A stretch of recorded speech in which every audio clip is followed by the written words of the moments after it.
what are some like typical signs or symptoms that people can start to be aware of to maybe like realize that there's some unresolved trauma? I think it's so individual. I think one sign to be on the lookout for is if, let's say, there's like this pattern that keeps repeating and you can't break away from it.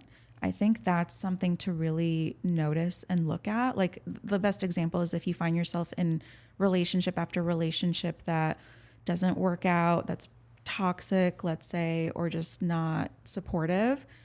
Look at your own patterns, I would say, is the first step. I think the second big thing around trauma is if you find yourself super hyper vigilant, or if you're feeling like you're having your own fight or flight moments, then it might be worth it to look into, have I gone through something and do I need the help? Absolutely. I feel like we always hear fight or flight.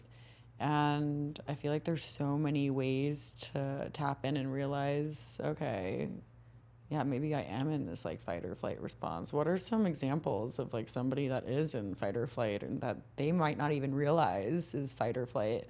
Yeah. So fight or flight, there's fight, flight, fawn, and freeze. Those are typically responses when we are in, like, let's say true danger, or when we're in a perceived danger. So maybe the situation is not actually dangerous, but we perceive it that way.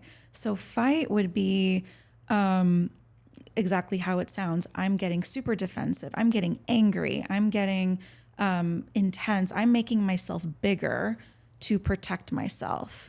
That's a typical fight response. Flight would be, I just want to get out of here. I want to run away. That's me. I want to avoid. I'm an avoider. Yeah, that's flight. And that can look many different ways. It can also look like shutting down too. Hating conflict. Yes, Yeah. exactly. Freeze is when we're literally like stuck in the moment and we're frozen and we don't necessarily know what to do because we're not in our cognitive mind in that moment. And that's another survival mechanism, protective strategy that some people have. And then fawn would be if you're in a situation that feels dangerous or threatening and you're just trying to make the situation okay. You're just trying to diffuse the people pleasing that you talked about. It can look like that. We all have different responses to real or perceived threat.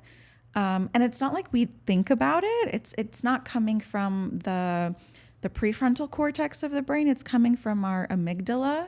And it's just a quick natural response that happens.